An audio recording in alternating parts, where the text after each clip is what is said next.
Coming up on this edition of SWTV News. Sask Energy is reminding you of the importance of regular furnace maintenance by a professional and the simple task of cleaning your furnace filter. Midway through the 2014-15 school year, and the Chinook School Division is reporting its finances are on track with a surplus to date of over $116 million.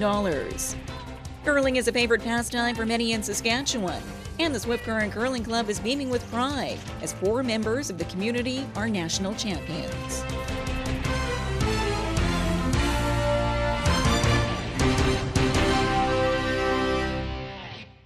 Thanks for joining us here today.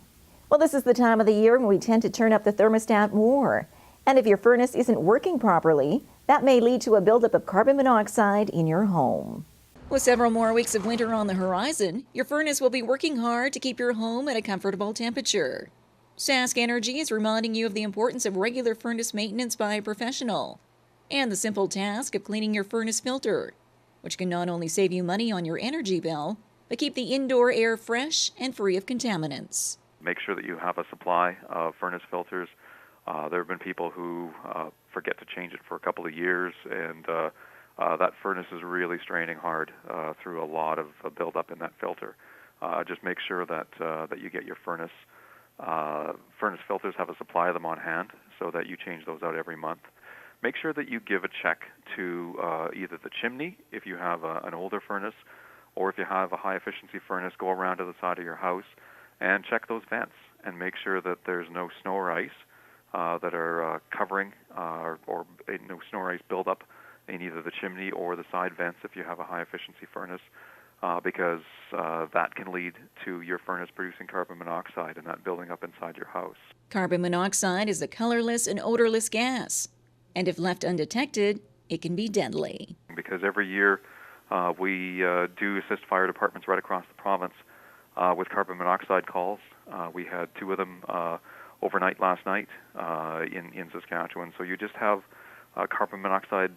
This is where the buildup will happen, either because of something wrong with the furnace and it's producing carbon monoxide into your home, or it could be a plugged vent or blocked chimney that then is making carbon monoxide being produced in your home, and that can have deadly consequences. So it's wise to think of safety and make sure that for sure the carbon monoxide detector, and consider looking for one that also looks for a potential natural gas leak. Carbon monoxide detectors should be installed away from doorways as to not detect gasoline embers from an attached garage or the outdoors. Units should be tested on a regular basis and replaced every few years according to the manufacturer's guidelines. Symptoms of carbon monoxide poisoning include nausea, headaches, and dizziness. If you suspect a carbon monoxide issue in your home, get outdoors immediately and call 911.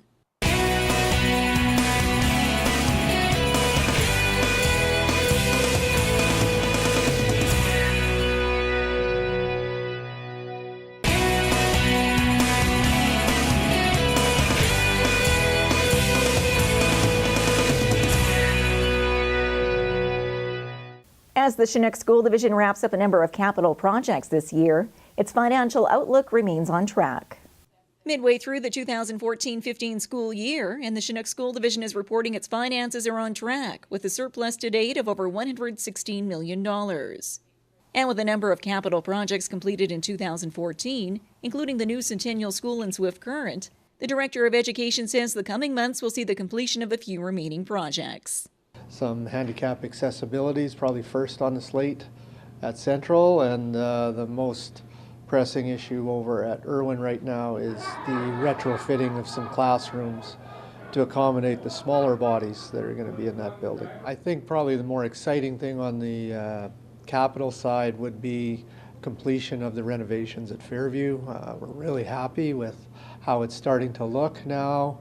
And hopefully by the end of February, we'll be able to move the remaining students from Oman over to Fairview and get the 2 campuses put under one roof. And I would really encourage people at around Easter time to find a way to get over to the school and have a look at those changes. We will be doing some type of an official opening later in the spring around Fairview. Chufu adds, with the approaching release of the 2015 provincial budget, he hopes education will continue to receive the funding attention it deserves province-wide. with one key area of need for Chinook.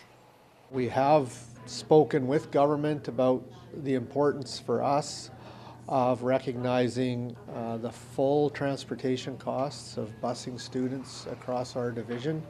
Right now, we aren't, our actual expenditures are not matched by what we get in that area. 146 bus routes across this school division. The Chinook School Division is the second largest in the province and encompasses approximately 6,000 students across southwest Saskatchewan.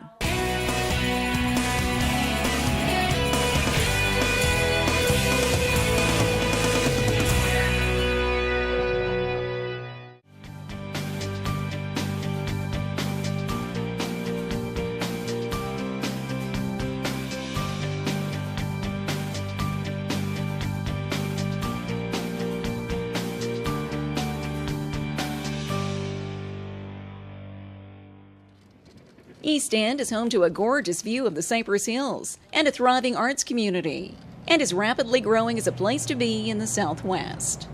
Part of the reason for this new golden age stems from individuals like Stephanie Davison, who created her own slice of paradise in this quaint community. My name is Stephanie Davison, and I am owner of Hair Oasis in Eastend, Saskatchewan. My dad's an artist, and I've got that creativity and the artistic ability too, and hairdressing is you get to be creative every day and work with your hands. From humble beginnings out of her own home, Stephanie quickly outgrew her location and needed a space to accommodate both her growing business and her growing ambitions. We looked at a few different options, but this building was something that I've eyed up.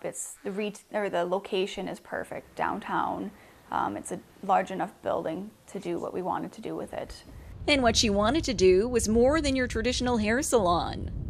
Hair Oasis became the cornerstone of what would be an exciting new retail destination in Eastend. We wanted somewhere that people could come. You know, they could come and get their hair done and go for a massage or go shopping and, you know, retail therapy. And with Clint's business in here, it's kind of taken a new turn. It's not just the women coming and pampering themselves. Now when guys come, if their wives are getting their hair done, they can come shop at Moose's. So it's got a multi-vibe now. It's not just the spa feel, it's just the community feel. With a clear vision and some experience under her belt, Stephanie needed some help in taking the next step and took her ideas to Community Futures Southwest. Community Futures was really good at working with us. They gave us zero money down, and then they actually, for what the building was worth, they gave us an extra amount of money in the loan for renovations, which really helped. Hair Oasis is one example of the strong community spirit and hard work that has made Eastend such a shining star in the Southwest. According to Stephanie, it's these traits and other entrepreneurs like herself that will keep the town on its journey to growth and prosperity. Now is the time, I think, to come, and people are really energized, right? Especially with the centennial, and that's what they need is people to start up their own business, because you aren't going to have those big Walmarts or anything like that come in to create jobs, so you have to create your own job, really, unless you work in farming or oil, really, in Eastend anyway. That's how it is, so just go for it. And along with all the hard work and the success she's enjoyed so far, Stephanie still finds joy in making every client's day just a little bit brighter. Having somebody leave with a smile on their face and have them, it used to be a phone call saying, I love my hair. Now in the age of social media, it's a Facebook post saying, thanks Stephanie Davison, love my new hair, you know. Like that's probably the most rewarding part, that you can make someone feel so good about themselves. Thanks to Community Futures Southwest, success stories like Hair Oasis are becoming a trend across the region. Community Futures Southwest helps business owners with financing and business training, making dreams become a reality. Contact their office today. The Swift Current Curling Club is home to the latest round of Canadian Mixed Curling Champions, and the team was recently honored at a special event. Curling is a favorite pastime for many in Saskatchewan, and the Swift Current Curling Club is beaming with pride as 4 members of the community are national champions. Max Kirkpatrick and his team are the 2014 Mixed Canadian Curling Champions and will represent the nation at the World Championship in Europe later this fall. An achievement which was in the spotlight during a special event at the iPlex, with the curling community showing their support for the local team. In a small curling club like ours, we all know each other very well, and I've been fortunate enough to be curling with Max some on the senior side of things, senior men's, so it was pretty amazing to see a teammate and a fellow competitor from our club actually achieve the pinnacle of our sport. A personal and team accomplishment, which this foursome says is still sinking in as they go about their daily routines. The team is a new lineup on the ice after only forming in March of 2014, and has proven to be a winning combination as they eye the World Championship. You have 4 people from different backgrounds in curling, but we all have very extensive backgrounds and accomplishments and stuff like that. So you put a lot of talented curlers together. It didn't take long for us to gel, and definitely at the start you're learning each other a little bit and whatnot, but it didn't take long that we were able to start performing at a real high level. And despite their strong performance as a team leading up to the Nationals and now the World Championship, the nervous energy is always there on the ice. You always have that little bit of nerves, but just that feeling that, you know what, if you put the work in and you go out and throw the rocks as good as you can and, you know, make your shots, hopefully you come out on top. With the countdown on to the World Championship in September, skip Max Kirkpatrick says he'll take his 45 years of curling experience to the ice this fall in Europe, alongside his solid lineup of teammates, as they all fulfill the dream of a lifetime, representing Swift Current and Canada.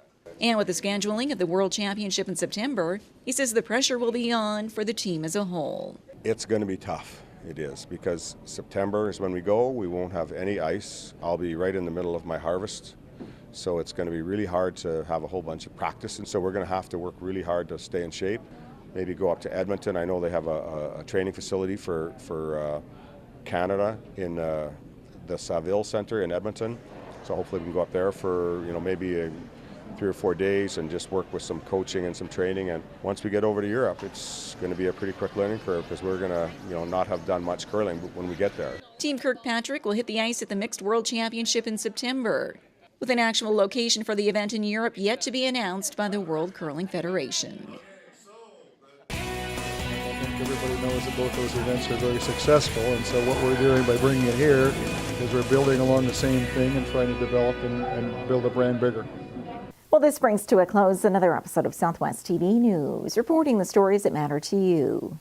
We always welcome your news tips. You can always reach us here by phone at our studio or by email to contact us at southwesttvnews.com. Also, be sure to join us daily online for the latest news from across Southwest Saskatchewan and so much more at MyLocalTV.ca. And be sure to follow us on a range of social media. Thanks for joining us here today. I'm Carol Andrews.